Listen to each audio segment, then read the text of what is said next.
you mentioned the open-toed shoes. This just fascinates me. I mean, to no end, it fascinates me because growing up, I went to message churches from South Carolina to Arizona, everywhere in between. But there's a good part of my life where I would go to churches in Georgia in the summertime, and I would go to churches in Arizona during the rest of the time. And so I was going back and forth from the you're not allowed to wear the open-toed shoes to you are allowed to wear the open-toed shoes. And I was too young really to care at that time. I didn't even think it was nonsense. In hindsight, I probably should have, but as I got older and got thinking about this is just so absurd to me. As a male, and all males, growing up, you go through this period where your hormones are raging, and there are parts of a woman that become sexually attractive to a man, but the feet just aren't one of them. So tell us a little bit, I feel stupid saying it, but tell us a little bit about the open-toed doctrine. How on earth did they spin that where that was even a thing? Because in the Bible, they wore sandals. Right. I really don't understand. I don't have a good answer for that. It was just a doctrine. I don't know where it comes from. I think showing as little skin as possible is the idea. I don't know, like you said, where you kind of, when I think of people who are attracted to feet, I think of freaks. So I'm not sure, why the feet thing was a big deal, but it was in that church. No flip-flops, no open-toed shoes, sandals, anything like that. Our feet had to be covered. It wasn't even at that particular church. Skirts, below the knee were not even really a thing. It had to be to your ankles, like very, very conservative at that particular church. And I was kind of in the same situation as you, because there was another church in Tennessee. The churches were about 30 minutes apart. And at that particular time when that church split, we were kind of bouncing back and forth between the two.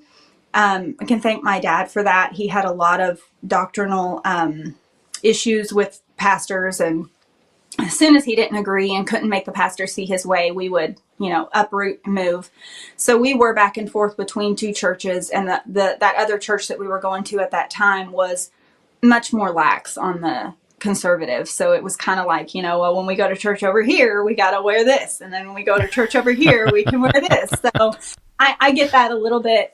We kind of had that going on too, but yeah, it was extreme over there, I would say. I mean, not as extreme as some people have experienced in the cult in general, but there was a lot of strange stuff going on over there that probably even more than I even remember. My mom could probably tell you a lot more about the doctrines, especially that were, going on. So it was crazy. Yeah, there are a lot of message believers who contact me and share some mail that is not quite friendly with me. And a common theme is, we weren't like this. You're painting the message with this broad brush, and we weren't like this. But until you've been to several different message churches, and not even churches, because there's this home church movement, right? You play tapes in a garage or in your house or wherever, and there's all of these scattered, desperate, different groups, right? And it's almost to the detriment of the movement itself, because in a cult, you're taught a very black and white mentality. It's either right or it's wrong. There's no room for gray in a world that's filled with the gray, right? And add to this the psychology of different people, the backgrounds of different people. Like you said, one's Pentecostal and Stoic, one is not. Well, you have different men with different ideologies, and so as it grows and spreads, it can't be black or white, because if you are in this group and you're black as somebody else is gray, or you're black like the shoe thing, maybe somebody else is white, it's incompatible. And so for people like me that have went from church to church to church, what you end up with is you start feeling as though there is no truth in any of the churches. And where do you go? What do you do? Yes, it was very confusing for me. That's very true. And I went to so many. I mean, before my dad left, I think we moved He left when I was 14. I think we moved 16 or 17 times before he even left, all over the United States. So I've seen, from one end to the other, extreme to not so extreme, 1 foot in, 1 foot out type churches. We had, so the preacher in California who had started his own garage church after that church had split up there, we ended up staying with them for quite a while. And him and my dad preached together and kind of grew the church a little bit on their own. And then I don't know why they got some revelation that we needed to move to Texas. So we moved the whole church to Texas, and they grew the church there for quite a while. I lived in Texas for a good little bit. We went on some mission trips down to Mexico.